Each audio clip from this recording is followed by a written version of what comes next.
Guys, before this episode even gets started, let me warn you. It is a shit show at certain points.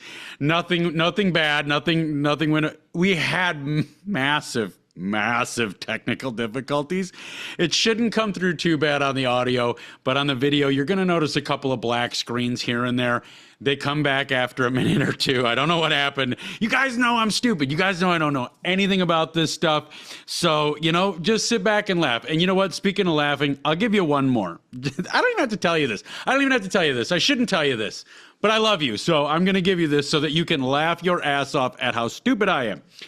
This is actually the fourth, one, two, three, four time that I've tried to record this stupid little clip right here. The first two times, not once, but two. The first two, I forgot to turn my mic on. The first time I was like, what the fuck's wrong with the sound? And then I was like, oh shit, I didn't turn my mic on. And then I did it again.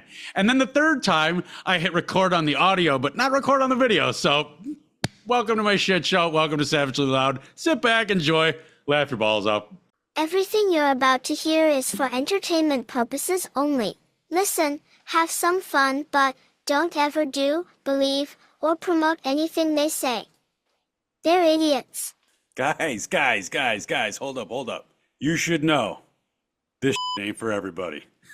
Welcome to Savagely Loud.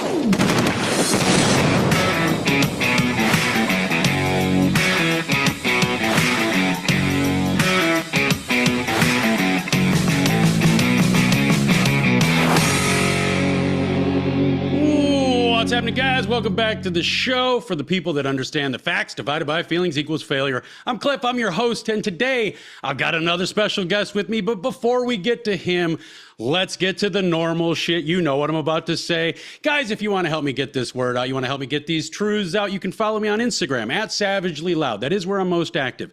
On that page on Instagram, you will find two links. One of those links is to Savagely Loud podcast page, which you should definitely follow too, because it will inevitably be my backup when they shut down my normal page. And also you will find a link tree on there. Anywhere you watch or listen to my social media or these podcasts, you can find it there. So check it out.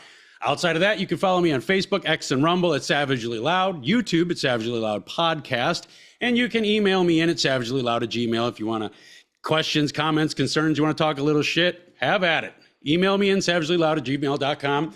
Last but not least, guys, don't forget to like, comment, and share the material. And please, please, please rate the show. Give me a good review, 5 stars, man. Let's help me out here, guys. You know how the fucking thing goes. The more you help me out, the more I can help you out. So, without any further ado, let's get to the man that you see on the screen.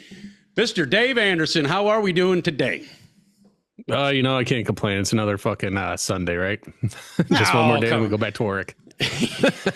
Right.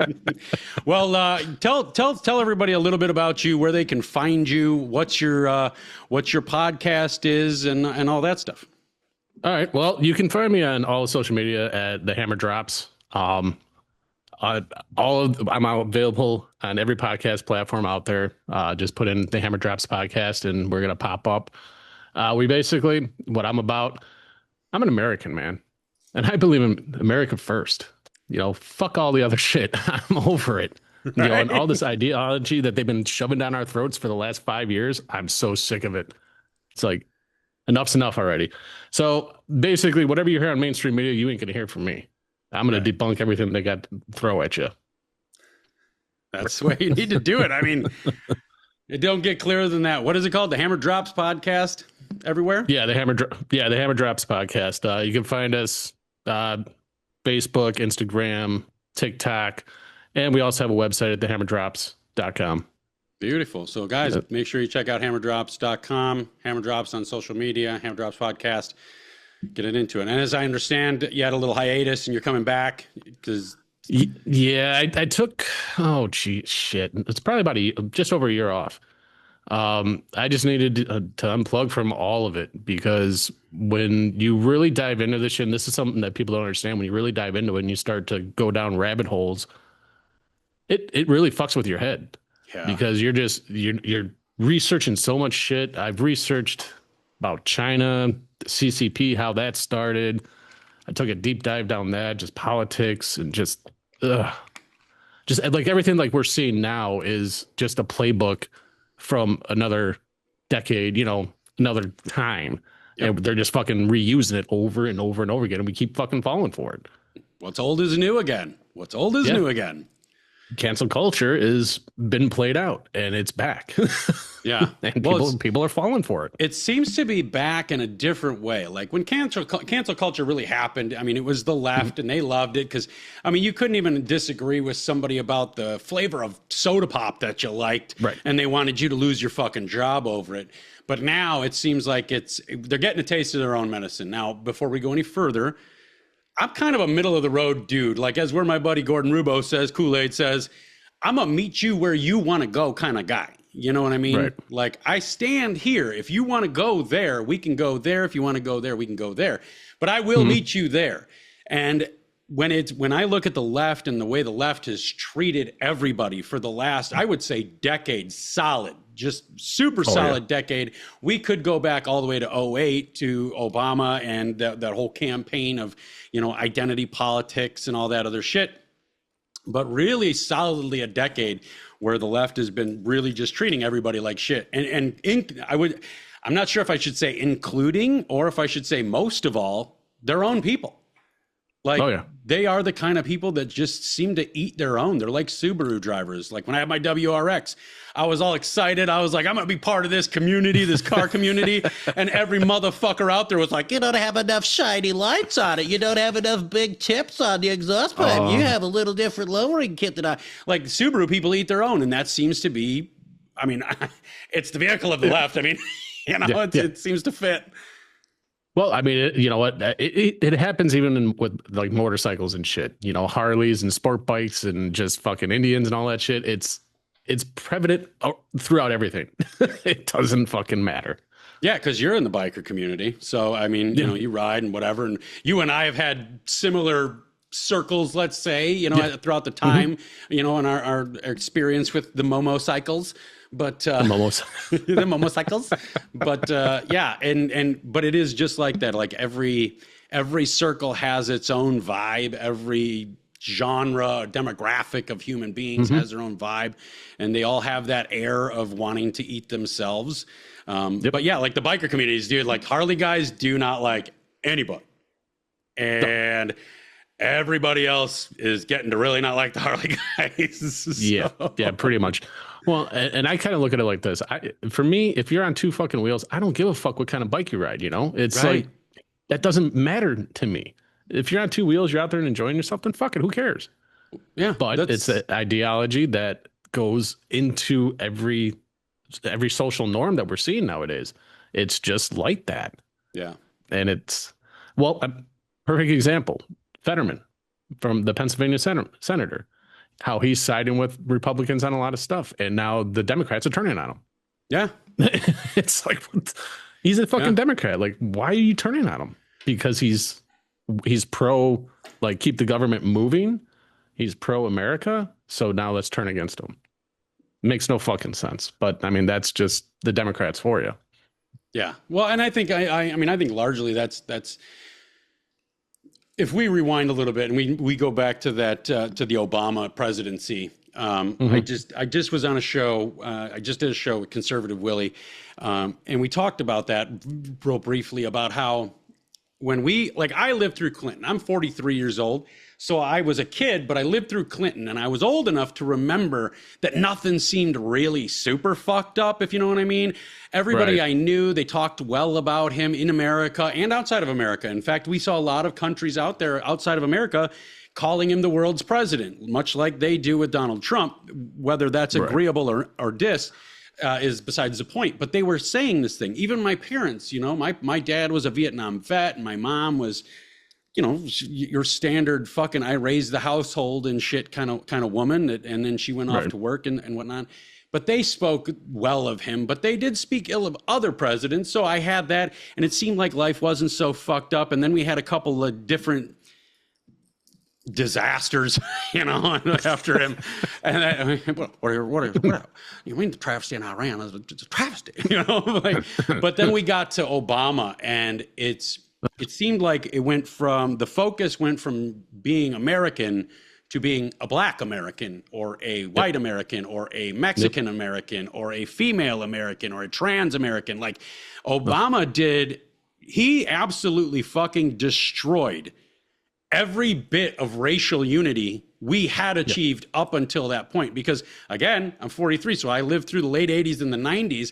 Dude, in the fucking 90s, in the early to mid 90s, it almost seemed like we had gotten to a point where blacks and whites were almost inseparable. Like we felt like we got to a point where, you know, and I will preface how I have the unique perspective on this because I was on the opposite side of that fence. I was skinhead. So I didn't accept anybody, you know, unless you met some certain criteria like the left does.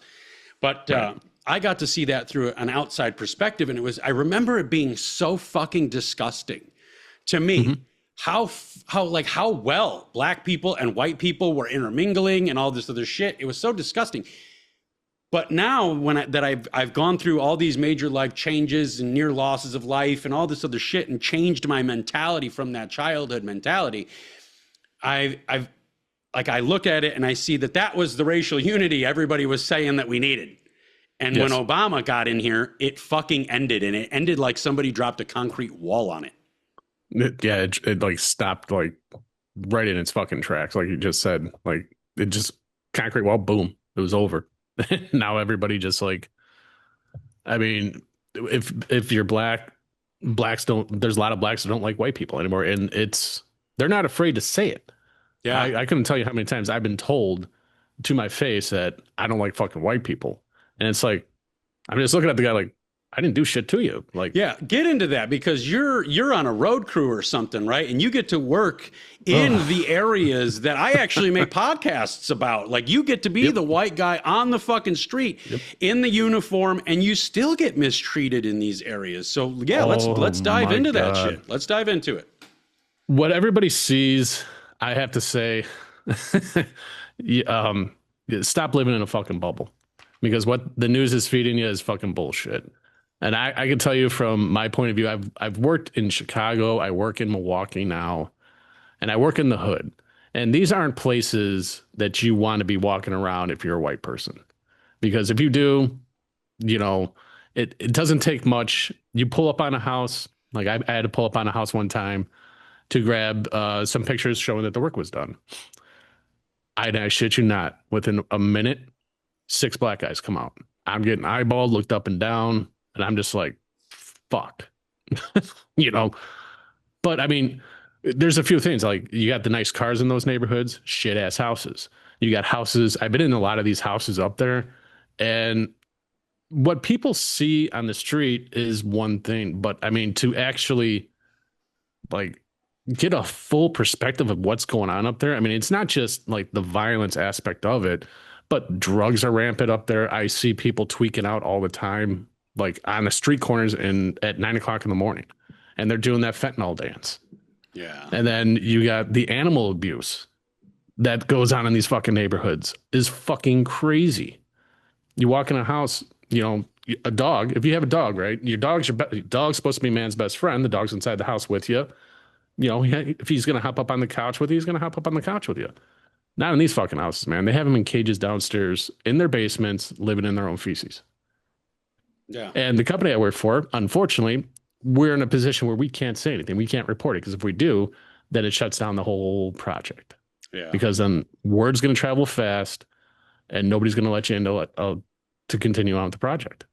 It's just, it's fucking nuts. I mean, and let me interject real quick, because I know, given our audience, there are people already saying, well, it's your fucking duty to stand up for those animals. It's your duty to stand up to those people and this and that and the other thing. But you have to understand, in Dave's unique position, you can't speak up, because here's the balance. You're going to speak up, and you're going to cause law enforcement to go to a certain, let's say a certain house, to check on the welfare of a certain dog or a couple of dogs. In the time that takes, you're already losing all of your coworkers their jobs, because you're now outing the company, and the company then can't find work. And if the company can't find work to do, it can't employ anybody. So unfortunately, as disgusting and despicable as it may be to say out loud, you can't say anything, whether, regardless of who thinks you have a duty to or not, because you've got 1,000 other guys behind you that are feeding their families on basically none of you saying anything. Right. No, exactly. And that's the problem. I mean, it's, we go in there with our hands tied. I mean, I'm not going to sit here and say that I haven't said anything to the homeowner, about how they treat their dogs and just in general. I mean, even kids up there, I mean, they fucking grabbing the kids, dragging them all over the place and yelling at them. It's like, I mean, I've literally looked at people when this is going on. I told them, like, if I catch you, yanking that dog or that kid like that again, I'm going to wrap that fucking chain around your neck and start fucking dragging your ass around. See how you like it. It's just, but in the same aspect, because I've worked in those areas so fucking much, I'm desensitized to it. I mean, that's just what happens when you're in those areas, and there's nothing you can do about it. We've had cars broken into, like literally we're not even half block down, and the work vehicle that was behind me, they busted out the window to steal their fucking iPad. And this is broad daylight. And I'm telling you right now, the cops don't give a fuck. They ain't showing up. No.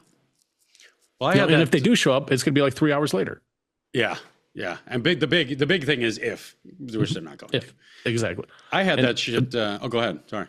Oh, I was going to say, and the one point that I was going to say, one thing I was going to say is when the vehicle got broken into, we were literally 2 blocks away from the police department, and it still took them 3 hours to get there.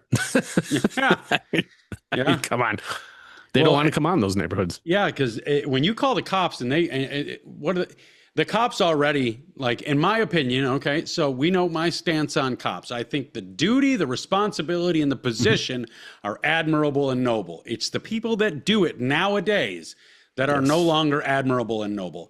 They are self-serving. They're TikTok cops. They're not going to go to the ghetto, and especially when they know nothing's going to come of it except they make a bad name for themselves, air quote, and it infringes upon the whatever rapport they had started building with that community.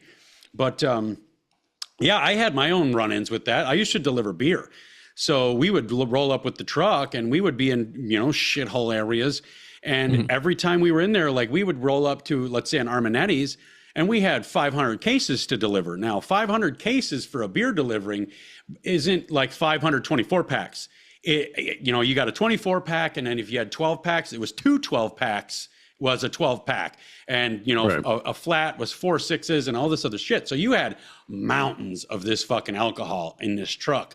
And every time we would roll up to do a delivery in the ghetto in the shithole area, we always had to have one guy not do anything because he had to stand outside of the truck and guard the beer. And I had run-ins where we had fucking beer stolen, and I was working with a dude, and he was a crotchety old white guy that thought nobody could hurt him. You know the type. Right? We'll be there one day probably. But he was that guy. So he was like, "Let's go." I was like, "You think I'm chasing a couple of black dudes with our beer through their neighborhood? You're out of your fucking mind." I just sat in the truck. I got in the truck and I fucking sat there. I was, I'm gonna fucking chase him. You chase him. And he got back and I was like, "Did you find him?" And he's like, "No." I was like, "Yeah, because it's stupid to even run. The only thing you did was endanger yourself. You weren't going to get that beer back. And plus, it was a couple of fucking 6-packs that we don't have to pay for. So why are you so, like, I'm not putting myself in harm's way for a 12-pack of beer I don't own. Not even if I did exactly. own it, But that's the brazen behavior in the way they act. Like, it's broad daylight. They don't give a fuck if you're standing there. They're coming up and they're going to get it, whatever the fuck it takes. Oh, and motherfuckers will walk out of their house with. I've actually witnessed them walking out of their house with an AR, going in the back in the alley and firing off shots. In 10 o'clock in the morning, or they're down at the street corner with all their buddies, and they're passing around fucking Glocks and 9s to each other because they're getting ready to go do something at first thing in the fucking morning. It's like, aren't you guys supposed to be like in school or something? Like, what the fuck is going on? Yeah. Yep.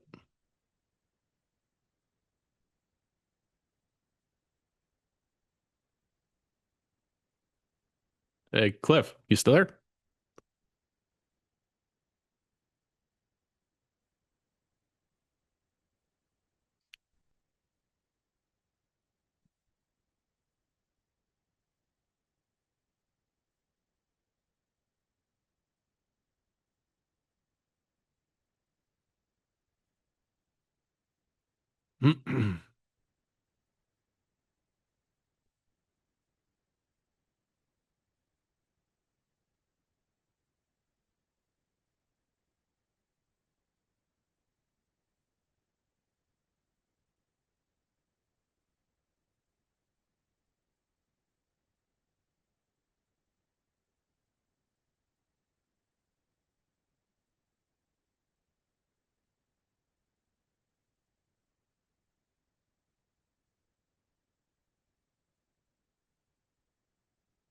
Hey, there you are.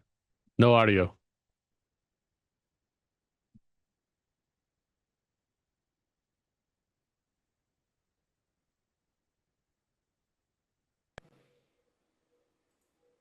Can you hear me? Yeah, I can hear you now. I can't hear you now. What the fuck is happening here? Technical difficulties. It's all part of the show. There you go. I got you now. All right. You see me? You got me? I see you. I hear you. My fucking dude, I'm so over these type C connectors and everything because you've always got to plug something in and then tape it and prop it and do all this shit because you got to have something fucking hanging off of it. But maybe we'll edit this out. Maybe we won't. And maybe we'll just leave it. I don't fucking know. Yeah, who fucking knows? Who cares? But yeah, back to what we were saying is, like the brazen behavior, like the fact that they'll just exhibit this behavior right out in the open. They don't give a single fuck about anything. No, and it's pretty sad actually. I mean, that's the best way I can describe it. And for the people, it's like you hear people complaining about like Trump sending in the National Guard into these cities to help clean up crime. It's like, and it's mostly suburbia white people that are fucking complaining about it. Talk to the people that are in the city that are in these neighborhoods that actually need, that want this. I mean, it's like, come on. If you don't know what the fuck's going on, I invite you to go out to these fucking neighborhoods, park your car somewhere, and don't keep it in sight because I guarantee you're going to worry about your car because that car is going to get fucked with if you leave it out of sight. Yeah. Walk the neighborhood, say hi to the people and see what the fuck happens. Yeah. Go to a Sox game and when you get off the train, just take a different turn. Yeah, exactly. I guarantee you're going to quickly be in an area you don't want to be in. No, exactly. And I guarantee you, and I'll put money on it, that either A, they're not even going to go, or B, if they go, they're going to be racing to get the fuck out of there once they see what the hell's going on. I mean, these neighborhoods are trash. There's garbage everywhere, like you've said before. I mean, it's literally a third world country inside the United States. It is. And I just did an episode on it, maybe actually last episode, all about, communities around our, in our corner of the fucking earth in northeastern Illinois, and it's a level of character that is just not possessed by the people that live there, and people get on me all the time when I say third world people create third world countries. It's not the other way around. A third world country, a first-rate mind does not move to a third world country and suddenly live in squalor and have that be okay. You have to start with that mentality to begin with. Mm-hmm. But I was driving Uber once, to touch on your area there. I was driving Uber before years ago, and I picked up this dude. I got a pickup at Illinois Beach State Park, the resort. Okay. So I pick him up, and it's like 10 o'clock in the morning on a Sunday, right? And it's a black dude and his wife and their kid. And they got a bunch of art supplies. They did a big show. I'm not going to say the guy's name, but they did a big art show and stuff, and kind of like those sip and paint kind of things overnight for a group of people. But when I got the notification from Uber, it said it was a long trip. So I was like, well, fuck it. I make more money. Let's go, He gets in a car, and he's like, I was like, where are we headed to? And he's like, we're going to go down, pretty good ways. We're south of 290, blah, blah, blah, blah, blah. So we're down on the fucking south side of Chicago, and I'm like, we're just driving and driving and driving and driving and driving down the highway, and I'm like, dude, man, where are you fucking taking me? Don't tell me you're fucking taking me where I think you're fucking taking me, someplace like back of the yards and shit like that. Ugh. And Yeah. he fucking, I forgot where we actually were, but we finally, he's like, all right, you can get off here. And I was like, yeah, but the fucking, the thing says to get off up there. He's like, if you get off up there, we're all going to die. And this dude was cool. He's cool as fuck. He was he's not probably, definitely one of the coolest black dudes I've ever fucking spoken to in my life. But he's like, yeah, if you get off down there, we're all going to fucking die. So get off here and don't talk to anybody. So I get off on the exit. And I was like, who would I be talking to? And I'm kind of bullshitting with him, the whole time because I'm that kind of Uber driver when I was driving, I like to, have some fun, be friendly, have a conversation. Right. Unless you don't want to, then that's fine. But I was like, he's like, those guys. As soon as I asked, who would I be talking to? He's like, those guys. And he's like, they're the drum boys or the bucket boys. And the dudes in the bucket, they'd come out with their buckets and they'd every intersection, every off ramp. And they would sit there with their buckets and they'd hammer on their buckets, drum their buckets or whatever, wanting change and shit. And I was like, just for shits and giggles. I mean, like, why shouldn't I talk to him? He's like, because as soon as you fucking roll down the window, they're going to pull a gun on you and rob you. And I was like, oh, interesting. So don't donate to the people that, and then I blow my own mind. I was like, yeah, but they're talented. Like, they're actually talented. Right. And he's like, yeah. He's like, he's like, your windows are too hard to break if they're closed. If you roll the window down, then they can get in and they're going to take everything you fucking have. Just trust me. I was like, oh, I'm not arguing. So we rolled up and I made sure we got out of there as fast as fucking possible. Well, then I couldn't use the directions Uber gave me because he was like, don't go that way. Don't go that way. That's a bad way, blah, blah, blah. So we kind of snake around this neighborhood and I drop him off and I'm on this street that was more pothole dirt and broken gravel and water than street. You know what I mean? Yeah. The houses, including his, were all boarded up, spray painted all over the fucking place, boarded up. There was one window on his house, which was the top window that was not boarded up, but you couldn't get to it. But that's probably why it wasn't boarded up.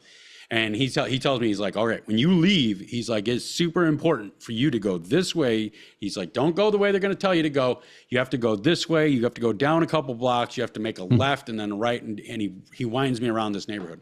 Well, I missed a turn somewhere, and I ended up on this fucking street. I look over, and I see nothing but about 40, 50 dudes, all wearing the matching colors, and I'm not going to fucking say what colors they are because I'm not even trying to bust people out. I've been that life. I know that life. But they're all wearing matching colors, and all you see is AKs, ARs, and fucking bats and shit just lined up across, like it was like they had a banister, like a little front patio, but it was like sided. It was like the siding of the house, not a banister. But it was just, there was just piles of fucking guns and bats and shit everywhere. And I'm like, holy fuck. And as I'm approaching this stop sign, they all start funneling off of the porch. And I was like, fuck this stop sign, I'm out. And I fucking laid on it, dude. I had a fucking 2018 Dodge Journey sideways through the fucking streets of South Chicago, just trying to get to a fucking highway. Because it seemed like everywhere I turned, it just got worse. It only got worse. It only ever got worse. And I was fucking scared, like terrified, shitless. I need to get the fuck out of there. And that's when that's the last time I ever took a fucking Uber that way. I'm never taking another fucking motherfucker down there. Well, isn't it funny though, when you're on one of those like main stretches? I mean, even like down in Chicago, like if you're driving down Kedzie, you can tell like once you get into a bad neighborhood or you're starting to, the buildings start looking more and more like shit. Mm-hmm. You start to get more boarded up, more garbage, just not taken care of. I mean, and that goes for like even up in Milwaukee. Like if you go say up like 35th Street or 27th Street, it's all beautiful down on the south side. But as soon as you start creeping up on the north side, you'll start seeing that change. And you're just like, okay, what the fuck's going on? Why is it, because the first time I did when I was up there, because I'm like, man, this is kind of weird. This isn't too bad. Then all of a sudden you start making that cross, you get up. All right, we're back after some majorly technical difficulties because I have some exhausting equipment on this end. So back to 35th Street or whatever it was. Let's get to it.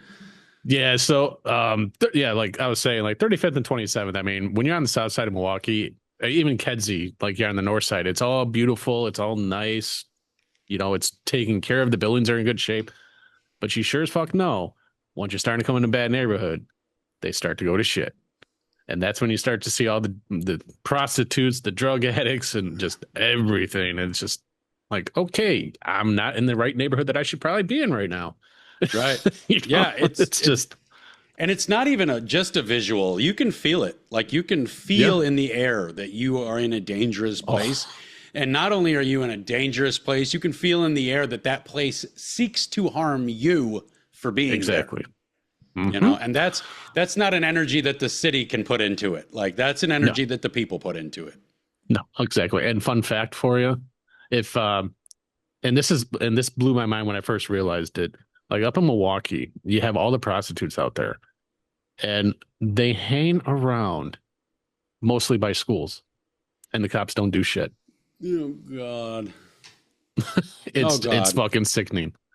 It's sickening. Like I'm just like, we're like literally a block away from a school, and you know, hell, when I was up there, I had this one fucking dumb bitch prostitute. I'm like sitting in my car waiting for the concrete truck to get there so I can inspect what I need to do, and this bitch like opens up my car door and goes to hop in. I'm like, I look over and I'm like, what the fuck are you doing? It's like, oh, don't you want? I'm like, no, I'm fucking happily married. Right. And plus, I like my dick. Yeah. I don't want my dick falling off, even if I wasn't married. It's like, get the fuck out of here, you dumb bitch. I'd rather have a bench vise hold my dick than you. Yeah. Well, and then as soon as she like closed my door, there was another car right on the other side of me, and she got right into that fucking car and left. Jeez. It's fucking gross. I feel for the kids that live in these neighborhoods because that's what they're, and we wonder why the next generation becomes like this is because this is what they see every fucking day in these neighborhoods. Yeah. And, you know, it's just, you know, that's what they're used to. So that's all they fucking know. And that's why they end up the way they are. And there's so many kids being born in these neighborhoods that it's, you know, people are shocked when there's an overwhelming wave of this kind of behavior. Well, what do you expect when you've got parents that continuously raise more and more kids to get a bigger fucking check from the government, and they teach them that this is how you're supposed to live life through their own actions? You know, we all know that there's parents in the ghetto that, you know, they ended up moving there because legitimate hard times, life happened, something happened that made them move there, and that's the only way they could get a roof over their kids' heads. I understand that. And I understand that there's parents in the ghettos that are telling their fucking kids not to live like that. But letting them remain in the ghetto and watching this life happen all day, every single day, is what's training these kids to believe it. No matter what you say as a parent, it's always going to pale in comparison to what they see people in the life and, you know, living that life. And all it's going to take is them seeing a couple of gangbangers flashing some fucking money that are a couple of years older than they are when they're 6, 7 years old. And that's what they want to be now. Exactly. Well, and you know, and one thing is like, you're right. Like in these neighborhoods, I mean, I don't want to paint a picture that everybody in these neighborhoods are like that, because I think out of 1 out of 100, well, I would say probably about 6 out of 100 families that live in these neighborhoods are there because, you know, that was their only choice, you know, and these are the places that have the nice manicured lawns. They take care of their shit, you know, all of that. And yeah, they try to, but it gets fucked up. Right. You know, one thing that we say, our saying up north in Milwaukee is we can't put nice shit in these neighborhoods because it's going to get ruined. Yeah. And it's fact. Yeah. Well, and that's exactly what it is, because nobody takes care of shit. And then like the people that you were just talking about, the people that just did happen to have to land there for, even if it's momentary, they can't have nice shit. They're the ones that when I said they try, it's like they try. Like you can see they tried to mow their lawn. They tried to wash their windows. They try. And everybody fucks it up for them. They fucking throw trash all over their lawns. They fucking break the windows in their cars. Oh, because you're making everybody look like shit. Well, why you're making yourself look like shit? Why is it on me to have to conform to your lack of standards? Why can't you conform to my to my standards? You know, it's sad, like you said earlier. But it's easier for them to be like that, not care. That's what it comes down to. It's just easier to not give a shit and to move on with their life and just be shitty humans. Yeah, it's easier. That's exactly what it is. It's easier. Yeah. But what's crazy is, I mean, Is it like, when you'll never get them to understand and I mean them as in the people that live that life, not them as in the entire black community, right? You'll never get them to understand that because you can't remove their bias for themselves. You can't remove that confirmation bias that they live in to make everything that they believe and they do okay. But if you could pull them back to a 30,000-foot view, you'd be like, dude, this life is actually harder than just getting the fuck up and going to work. Right. This life is harder than just settling down somewhere that's better than this, paying a little extra money, working maybe a little harder, a couple hours extra a week, and not having to deal with this kind of shit. You know what I mean? Yeah. Well, and that's why we see a lot of those families that want to get out of those areas. They're moving to the more rural areas, like in suburbia. And they're finding it's better for them to be out here. Now they have better education for their kids. It's just the violence isn't there. And they're not putting their kids through that, the trauma that they went through when they were growing up, and they're trying to make a better life for themselves. And that's why I see a lot of them moving out to areas like where we're at just to get out of that norm. And I can't blame them one bit. It's like, you want to do better. Unfortunately, that's what you're gonna have to do. But if you can't, you're stuck in these neighborhoods, your hands are really fucking tied. I mean, you can only do so fucking much. Well, and then you have like in that, on one side of that, we'd be like, well, for the parents that got out, they worked their ass off to get their kids out of that life, and whatnot. You're like, fucking hooray for them. Good for them. Yeah. But here's the sticky side that nobody else wants to address, that people like I am address, is that in and of itself creates problems for everybody else. Because now, as a parent, you've been in that area long enough for your teens or your children to adopt that mentality. And now you think pulling them out of it is gonna save them, which it may. Right. But what it's going to do is it's going to start the destruction of whatever area you go to, because now you have that seed coming with you that will plant in whatever school it goes to, whatever community it is. It's going to plant. It is going to find roots in the fertile soil of some other child's mind. So what do we do about that? That's a conversation for probably a whole different fucking show, but that is one of these sides that especially white people don't ever want to consider. No, exactly. And I think it's, like you said, that's an entirely another show. Because I mean, you can go down so many different rabbit holes with that, but I think a lot of that has to do with is parenting.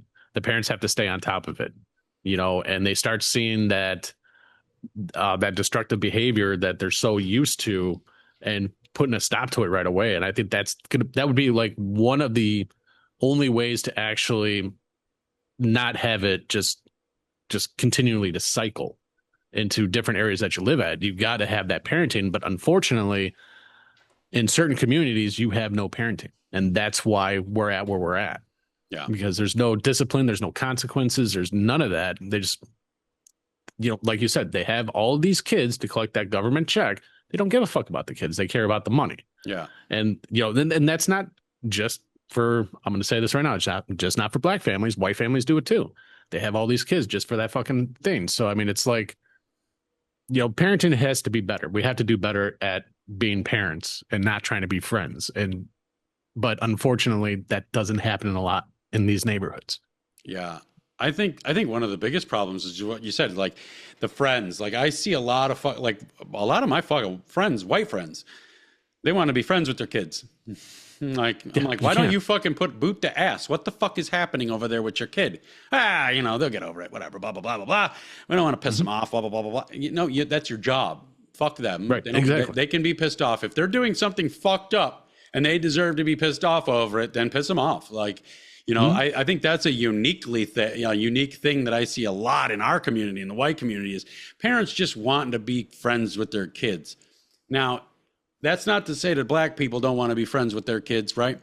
But what I will say is that at a certain point, we see statistically that the white demographic of parents, they do reach their breaking point and they start putting foot to ass, right? And whereas the problem with the black community is that the parenting never started, so it can never really grab a hold, because the people that are there never really learned how to parent to begin with. Right. They didn't have parents of their own, that were good parents, Exactly. Very few, very, very few black people out there, or, in any fucking community that are gangbangers. Very few of those gangbangers came from nice households. Very few. No, exactly. So the parenting is a huge aspect all the way across the board for every single fucking community out there, And you can go so far as to go the other extreme. The Indians and the Asians are a little bit too extreme on their kids, I believe. I understand that's why they're taking over the world, because they don't give a fuck about kids being kids or having happiness or anything. They give a fuck about kids assisting the state so that the state can be on top of the world. Like, I get it. That's why they're on top. But man, I still like to let kids be fucking kids, especially as an adult. I'm sure, like you are, that we don't get to have as much fun as we used to. Yeah, it would be nice if our parents would have told us this shit when we were growing up, right? No, we wouldn't want to do it then. No, exactly. I'm sure they probably did. We just didn't listen. Yeah. I mean, that was our, back when I was growing up, that was the thing, that our parents would be like, don't do this. And then they'd just be fucking jabbing. And it's just like in one ear, out the other. It's like, no, I'm 16 years old. I know what the fuck I'm doing. Yeah. Who the fuck are you to tell me? Yeah, exactly. And then you smart off to your mom or something like that, and you get a fucking wooden spoon across your fucking ass. Oh, dude, I got the fuck beat out of me by my dad all the time. I was lucky if I got to just smart off to mom once and not have it go over like a lead balloon. Yeah. But again, here we go with the current problems, because I don't go out, and like I wake up every morning wanting all people to eat. I want all people to have a great day. I want all people to survive. I don't wake up wanting ill for other people. And a lot of that has to do with the foot to ass that I received. Yeah. You start thinking ill of somebody. My dad was the furthest thing from fucking racist that you'd ever fucking see. Growing up, all his best friends that I remember as a child were fucking black dudes from the South. Like, Bobby, the one guy named Bobby, another guy named George, and his son George Jr., who I hung out with when I was a kid. Like, all my dad's best friends were black from the South, And then it's like the world hit him, like he didn't understand what the fuck, because my dad was old by the time like the world started kind of coming back this way, where it's like, wait a minute, I think we've been lied to for a handful of decades. Yeah, just a handful. Yeah, so. But and it shocked him. But like it's a different world, and everybody had parents though. Like when little George Jr. got out of line, his dad whooped his ass. Like, I watched that kid take some ass whoopings because he did some dumb shit, But you don't never see it anymore, No. Or if you do, nowadays, it's way the fuck out of line, and it's for no good reason at all. Well, nowadays, I mean, because you got in your schools and shit, if your parents yell at you, you just go to school and say, yeah, my parents smacked me or something like that. I mean, how hard is it for a kid to smack themselves and get a little red mark or something like that? Now the parents are in trouble. Yep. Yeah. It's growing up, my sister, ridiculous. It is so ridiculous. And how much the power the schools have. I understand why they have some, but I just don't understand why they have as much as they do. So growing up, my sister's 10 years older than I am, but she's perpetually like a slow 12 or 13-year-old. She's mentally retarded, legitimately. And growing up, she got mad at my dad, and so my dad never hit her. My dad hit me all the fucking time for everything, but he never hit my sister. He wouldn't do it. And she went to school. She got mad at him, went to school one day and told her teacher that my dad hit her and this and that. Next thing you know, the cops were at the house, and they're talking to my dad, and he's like, "What do you mean?" And they're like, the school, whoever said that you hit your daughter. And he goes, "No, and if I did, it would have been a swat on the ass as don't do that." And he's like, "Well," and the cop was like, "You can't do that." And he's like, "Okay, fucking take her with you." And all the fucking cops at the door, because they showed up, and my dad had a reputation, not a piss poor reputation. He worked for a lot of the cops, fixed their cars and stuff. So they showed up mostly to see him, to hang out, Right. But he had a reputation of not going to deal with your bullshit, like that kind of "I'll meet you where you go." And so all the cops, like, they had this quizzical look on their face, like, what did you just say? He's like, yeah, if I can't even yell at my daughter to discipline her, take her fuck with you. I don't want her. Right. You know, you're going to raise her, you're going to raise her. If you're going to tell me I can't raise her, you are, you know? And then all of a sudden everything was okay. And, you know, just try to take it easy. And they had a little psychology session real quick, you know? Oh, you got but now if you go to school and you say your dad slapped you, the cops will be at your house in minutes with DCFS, with an open investigation. They'll take your children, this and that and the other thing, all because of the school thing. And then the other thing the school is, now I got a school for my kid. I got a letter from my kid's high school that says, you know, we care the most about our students' mental well-being, this and that and the other thing. And it's you know, we are making sure to keep parents advised of any mental issues, this and that and the other thing. The funny thing about that is I got that recently. Just a couple of years ago, my stepkid was in the same school and he was having suicidal thoughts and this and that. And when we tried to get a hold of the school about what the fuck was going on and why they didn't tell us, they said at 12 years old, your child has a privacy clause with the school they are in, and that school no longer can or has to notify the parents of anything. So how the fuck do we go from you don't have to notify the parents about suicidal thoughts and tendencies to you give a fuck about mental health? What? Right. That makes no fucking sense. Exactly. Like, I mean, that's the school system. Right. Well, I mean, it's just indoctrination camps. I mean, that's all school systems are nowadays. Yep. You know, but that's just fucked up because, like, you know, if I was a parent and my kid was having those thoughts, I'm going to want to know about it so I can rectify it and get my kid the help that it needs to work through it. Yeah. You know, because no parent should have to bury their child. No. You know, and and when the school systems, I mean, they want to have a say in everything that goes on with your fucking kids. That's one thing that they should be fucking telling you.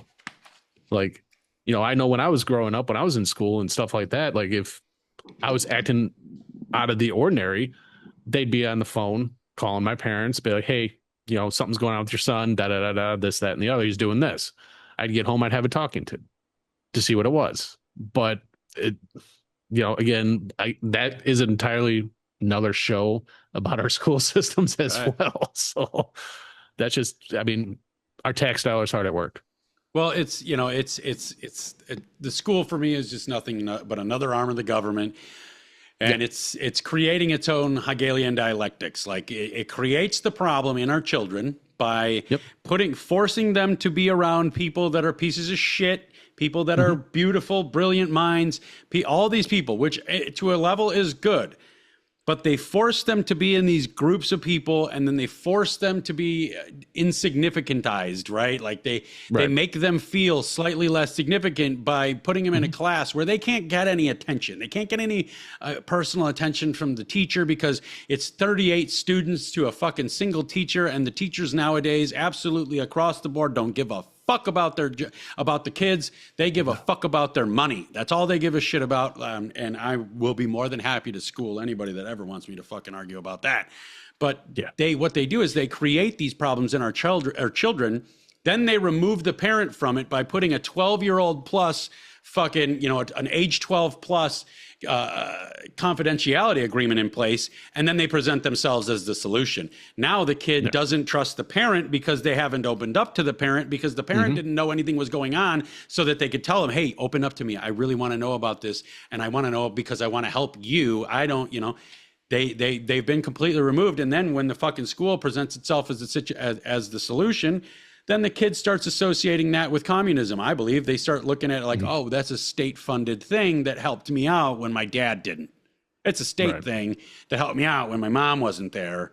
You know, they kind of look at this. So it's, it's a whole different fucking show, but it definitely is. I mean, because it's just, when you go down that rabbit hole, just with school districts and just how they are, and, you know, the things that they tell the kids, like, oh, you don't have to tell your parents this. You don't have to, you know, especially when it comes to the trans and all that stuff.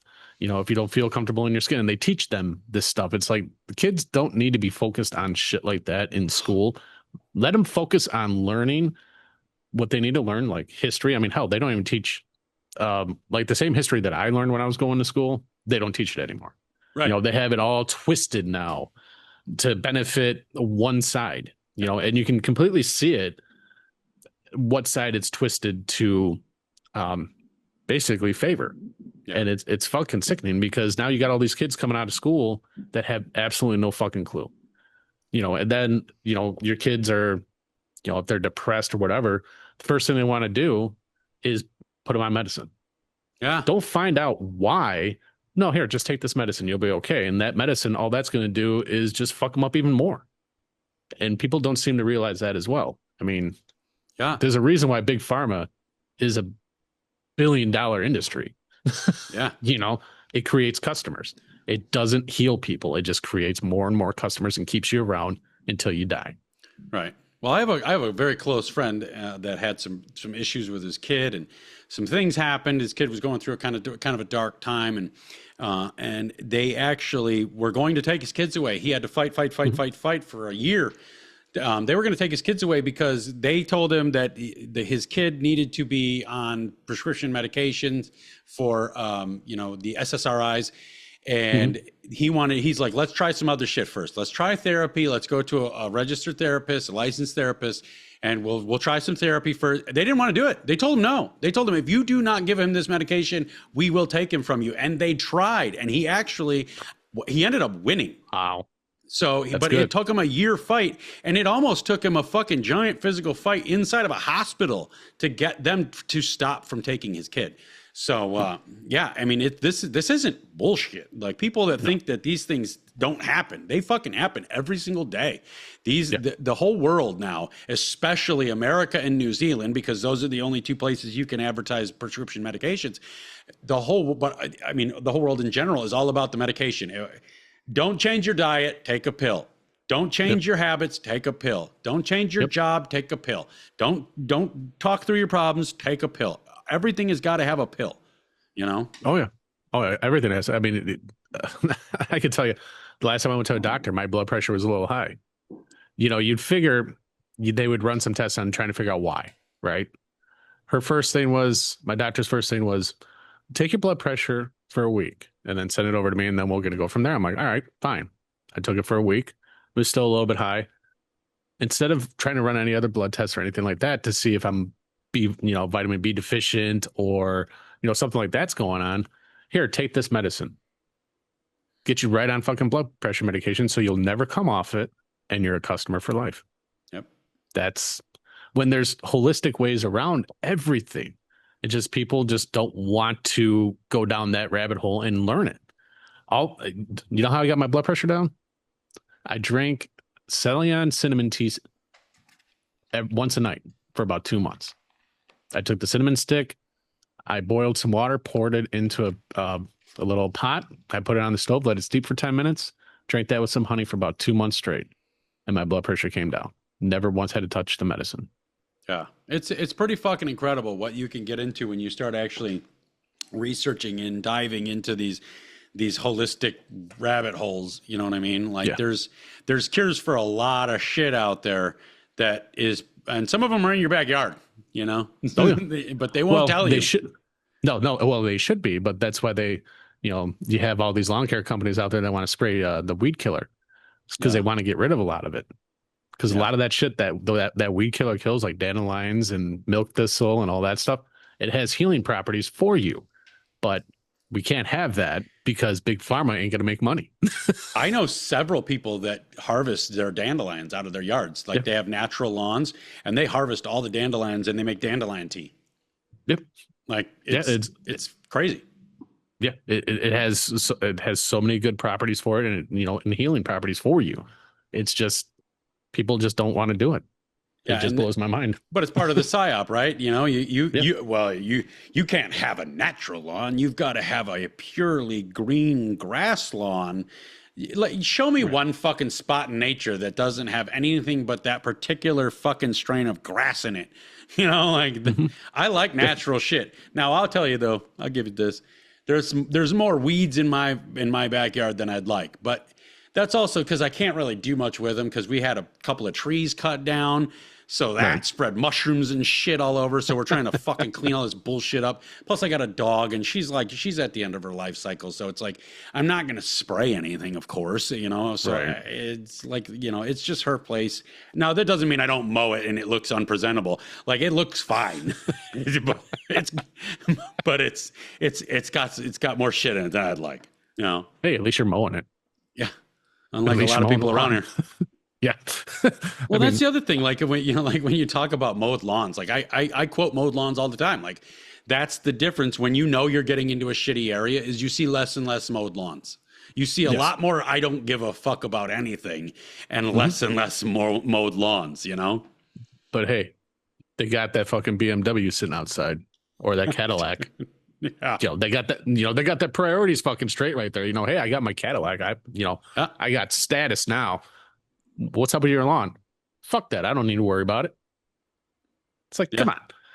Dude, I had a conversation with a banger and he's a guy I don't want to say I'm friends with, I'm acquaintances with, right? And I you know, like we'll talk every now and then through a couple other friends, but I had a conversation with them not too long ago, and I was like, you know, but like it was very, very recent. It was right after I did my episode on third world mindsets. But, you know, I talked to him and I was like, well, why the fuck do you guys want to live like that? Like your house, even your house looks like shit, but you've got a fucking BMW X7. Like what the fuck is going on? And he's like, dog, he's like, you're all just jealous because you ain't me. And I'm like, wait, hold on. Why the fuck would I be jealous because I ain't you? I don't like BMWs. They're 34 out of 36 on the list of reliability. I don't want one of those things. And I work on them, so I know that this is a fact. I don't want your house. I don't want a house in your name. What do you mean I want to beat you? And he's like, brother, he's like, y'all are just jealous because I'm somebody where I'm from. And you're still nobody where you're from. And I had to give it to him a little bit. Like that is a mentality that I could see flowing through that neighborhood. Like it doesn't matter if you're somebody anywhere. It only matters if you're somebody in this fucking hood right now. You know what I mean? So I'm still not jealous at all. No. But mentality though, and it did give me a little bit of a window into the thinking. Right. You know, and that's the thinking, like you said. I mean, unfortunately that goes beyond those neighborhoods as well, because people have that mindset, even in good old suburbia. You know, they'll still have that mindset. I mean, hell, look at Wonder Tucky. Yeah. I mean, Wonder Bama and Wonder Tucky. Well, I mean, the funny thing is back, I think it was in like the 60s or 70s, Wonder Tucky had a sign out there that said no blacks allowed, right? And you go out there to this day and, I mean, come on. Yeah. That's all I got to say. It's either extreme white trash as you can get, or it's fucking dark. Yeah. But they're building up that new neighborhood off of, you know, the 120 or whatever. Oh, that gigantic one. Yeah. Yeah. I worked for ComEd and I was project manager for all that stuff that was going on over there. And what they're doing over there and how far it's going to fucking go. It's literally going to go up to McComb Lake Road, from 120 to McComb Lake Road. And then it's going to hit Greenwood Road as well. On the corner of Greenwood and McComb Lake Road, they're talking about that they want to have like a shopping complex over in there. Jesus. And possibly a gas station. It's like, okay, you know, that's great. You want to develop the neighborhood, develop the area. I'm all for it, but we're losing a lot of farmland. Right. What are we going to do about that? You know, it's like the city planners don't seem to think about stuff like that either. You know? They don't. They do. They don't give a fuck. The city planners make a lot more money from a fucking shopping district than they do a farmer. You know? Oh, exactly.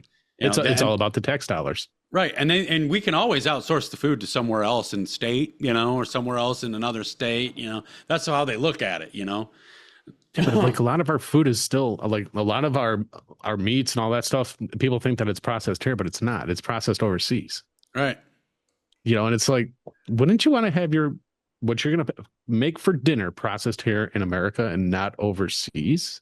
Because laws are a lot looser overseas to where they can do whatever the fuck they want, where they can't do that here. And that's why they send it over there. And now it's coming back here and you're going to eat it. It's like, yeah, I don't know. It's like, I just don't get it. Yeah.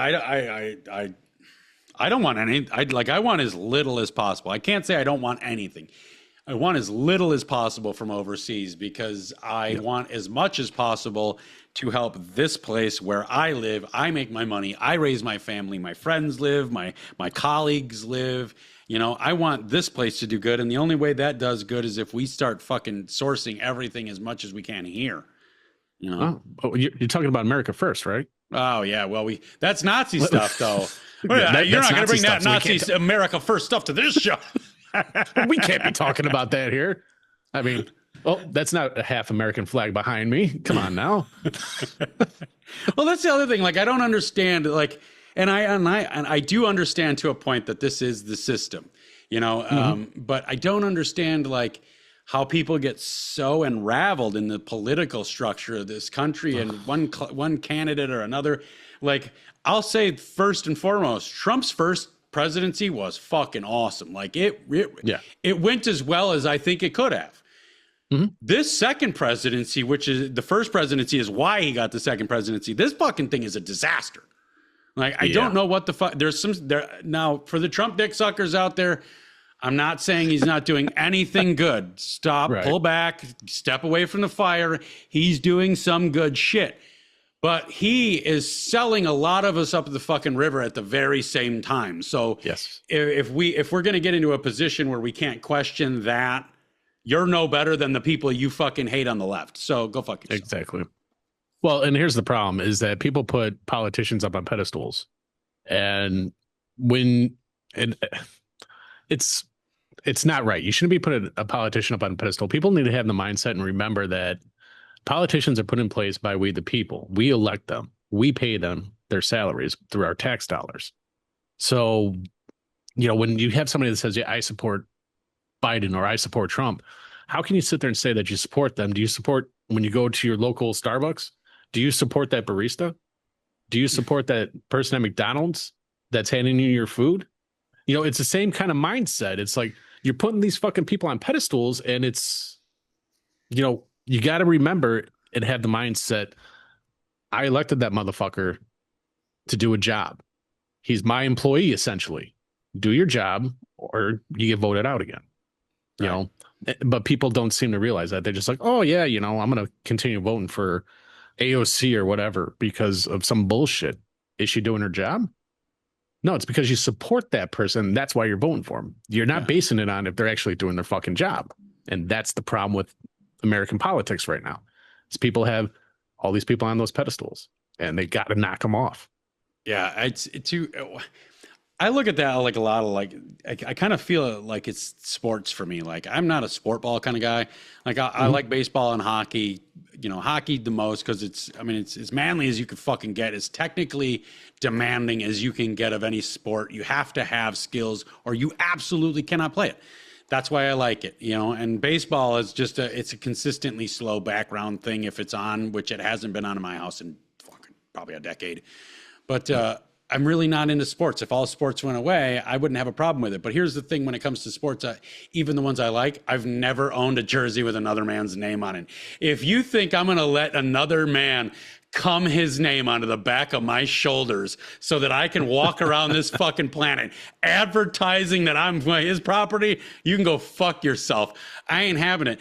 But I feel like all these people, like they should all have jerseys on, just like they should have the race jackets on, seeing, you know, who they want to sponsor, you know, wear AOC on your jersey, wear Trump on your jersey, wear fucking you know, Catherine, whatever on your jersey.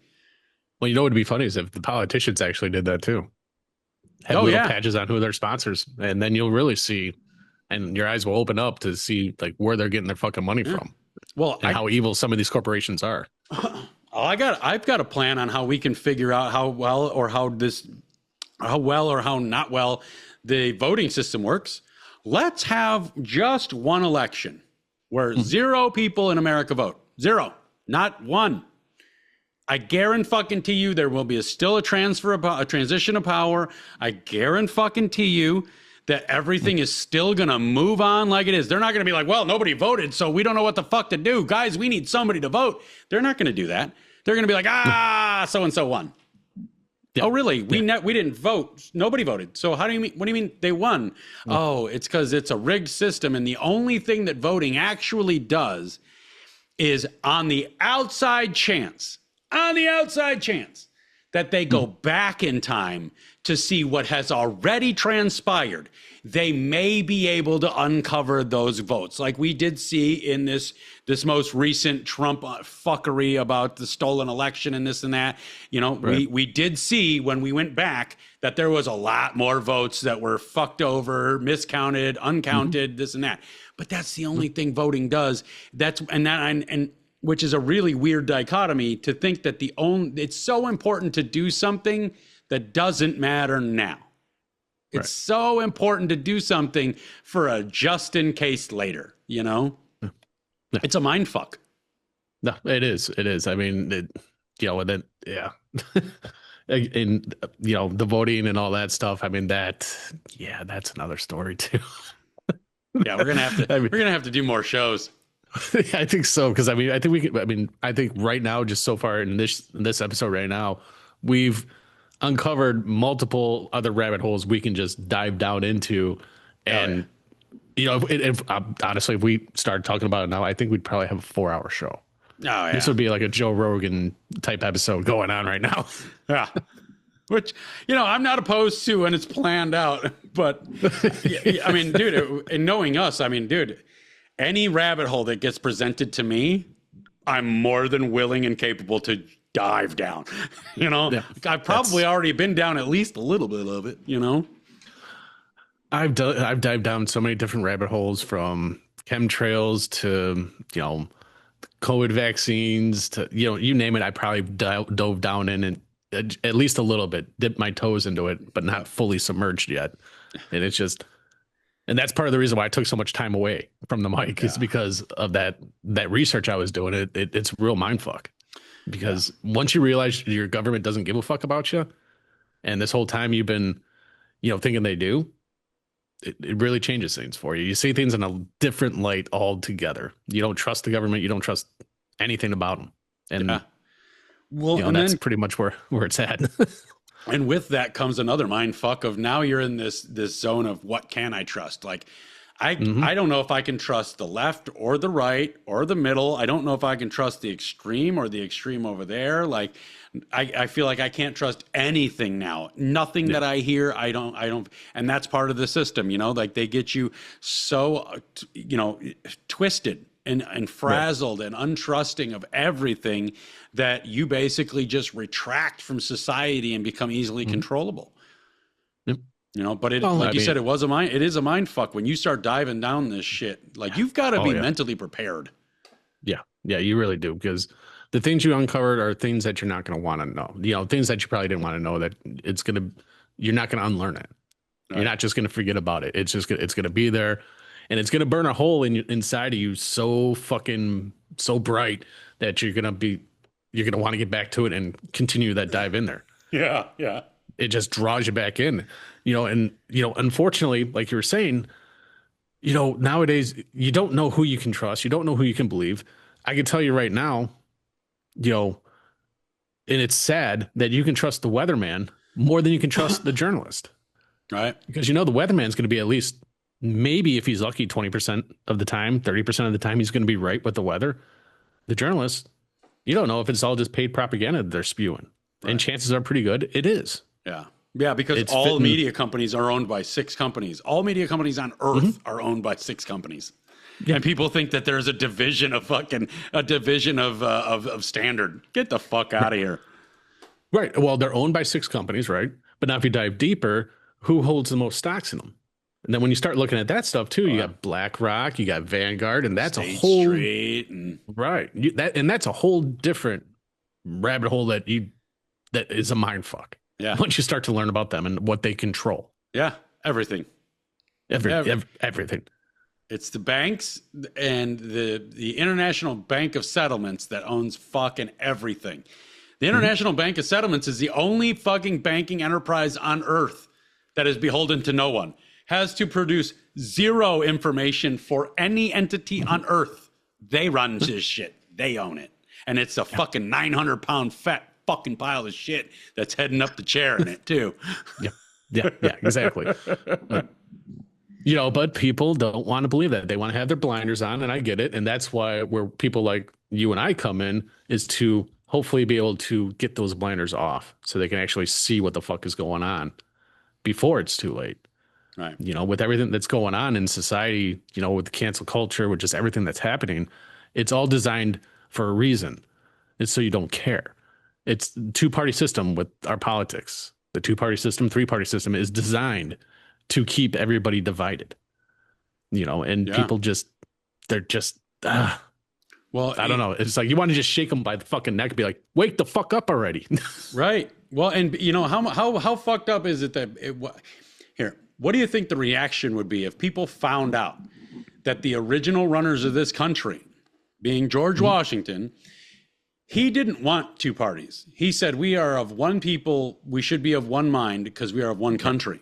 He didn't want the two-party system. It was the fucking British people that already own the fucking country that said, you have to have the second party or we're going to fucking kill you. Yeah, for everybody that didn't know that, dive into that rabbit hole. Tell me how fucking bright life is tomorrow. Yeah, you're really fighting for something that never existed, you know? Exactly.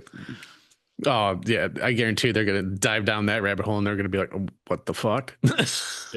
Yeah, it's pretty fucking, but again, it's part of the plan, you know, get you so twisted up and so that you retract and, you know, the good ones can come back, you know, like I've had to take breaks. Everybody I know that does what we do, sees what we see, knows what we know and learns what we learn. We've all had to take a fucking break every now and then. And, you know, the good ones come back and the fucking, and the weak ones stay gone. And that's the way it is. And that's why I make it such a point to tell everybody that if you really want to start getting into this shit, you know, because everybody wants to be an Ian Carroll, right? Like, let's just be honest. Like, everybody wants to be the go-to guy for every conspiracy on Earth, which is Ian Carroll. The guy's fucking brilliant. I mean, he knows this shit, and he's really good at orating the processes of it and whatever. But people don't understand that this knowledge that you continually try to learn comes with it a very heavy toll. It fucks your brain up. It starts turning you to a nihilist. Like, dude, so you mean to tell me that none of this shit matters? What the fuck are we doing here? And that's a dangerous fucking rabbit hole to let yourself fall down there. You know, is believing that life is senseless and worthless and has no meaning and you shouldn't bother with it. You gotta be mentally prepared when you're going to be digging down these fucking rabbit holes. Yeah, no, you definitely do, and you have to have a strong stomach with a lot of this shit too. You really do, because I mean, you come across a lot of shit, and I'm sure you have, as you know, where it turns your stomach, and it just like that the mental aspect of it as well. It just fucks with your head so much, and it's just like, you know, it's like fuck, you know, I can't believe they're doing that to us. Right. But I mean, that's the wake up call that everybody needs, I think, is to actually, maybe they should jump down those rabbit holes. It might wake them up and actually see what the fuck's going on. I know I learned a lot at rock bottom a couple of times. You know, I wouldn't recommend, it's not a place I recommend camping, you know, setting up permanent shop, but maybe camp for a minute. Yeah, maybe a weekend. Let's set up the tent for about a weekend and see how it goes. And you're going to come out of there and you're going to be on fucking Xanax and depressants and all that shit just to get yourself back to normal. I promise you. Right. So, well, on that note, let's wrap this thing up, because we're definitely going to do another episode for sure. So whether you like it or not, you're going to be back. So I'll be back, and you'll be on my show too. But we'll just go ahead. We'll just keep bouncing this back and forth. I'm sure, you know, again, we have so many different topics we can go over. Oh yeah. So on that note, you guys know how we end the show, but before we get to that, you can follow me at Savagely Loud on Instagram. That is where I'm most active. Savagely Loud on Instagram. You will find 2 links on that page. One of those links will lead you to Savagely Loud podcast page. Please follow me there too. And then the other link will lead you to a link tree. Anywhere you listen, watch my content or my show, you'll find it there. Outside of that, you can follow me at Facebook, X, and Rumble. We're already fucking minds up here. Facebook, X, and Rumble at Savagely Loud. YouTube at Savagely Loud Podcast. And you can also email me in at savagelyloud@gmail.com. Last but not least, don't forget to like, comment, share, and please, guys, review the show. Give me a great rating, 5 stars. help me out. I'm helping you out. I'm helping us all out. So be part of the fucking movement. Dave, tell people where they can find you, find your show, whatever you want them to know. Let's tell them. All right. So you can find me over on all social media platforms at The Hammer Drops. From Facebook to Instagram, I'm active on both of them, as well as TikTok. The Hammer Drops is on there as well. All my links are available on our website at thehammerdrops.com. You can find them also on Facebook as well. I do have a YouTube channel as well. I haven't really used it very much, but there are some videos up there as well. So you can go check those out at the Hammer Drops podcast down over there. Sweet. Yeah. I'm just, I put the shows on YouTube and stuff, but I'm so focused on the other platforms, like YouTube is slowly building, but that's basically how I was told by YouTube gurus is don't expect to hit YouTube and then just make all the money and all the followers and all the subscriptions and stuff like that. Most of your following will come from the following you build on other social media platforms. Unless you do YouTube specific content, which is, the fucking stupid fucking toy opening videos and that dumb shit. But well, we're also over there on Rumble too. I keep on forgetting Rumble, but we're over on Rumble because I've been booted off YouTube too many times, and I can't risk that anymore. Yeah, well, I got booted off of fucking TikTok twice. The first time I fucking argued it, and they let me come back, even though the fucking piece of content that they booted me for was absolutely zero fucking problems on every other platform, and shouldn't have been a problem on that platform. But then they booted me the second time, and I was like, fuck it, we're done with TikTok. And then they actually came back to me, petitioning me to petition them to get my fucking channel back. I was like, fuck you guys. No, you had your opportunity. We're done here. Wait, it's cough censorship. Heavily. Yeah, heavily. So, but you say the C word, you're done. Right. You say a lot of words, you're done. But guys, so you know how we end the show every single episode. We talk about the stickiest shit. We get deep, we get dark, we get depressive sometimes, and we don't want to walk away from the show like that. So we're going to pick ourselves up with stories of people being awesome to other people and a segment called Hopelessly Human. And it starts a little bit like... People can be really rough. They can be quite tough. They can get in the way, but at the end of the day, some aren't only stupid, some are hopelessly human. Yes, they are. Some are hopelessly human. Today's Hopelessly Human is called the hero of the Montecito mudslides. In January 2018, Southern California was struck by a series of deadly mudslides. The storm-related disaster claimed the lives of nearly 24 people and hospitalized 163 others. A mud flow in Montecito was so powerful that it dislodged a number of houses from their foundations, reaching speeds of up to 32 kilometers per hour, which is 20 miles per hour. The debris-filled wave laid waste to vehicles, trees, power lines, and buildings. Since heavy rains had been forecast, rescue teams were already mobilizing along the coastal town when the storm hit. Fortunately, firefighter, I'm going to say this and I'm going to butcher the fuck out of it. So don't come at me. I'm sorry. I mean you the most respect. That's why you're part of this. That's why you're in the story. Firefighter Maev Juarez, Maevejuarez. Maev Juarez was on hand to coordinate the rescue efforts.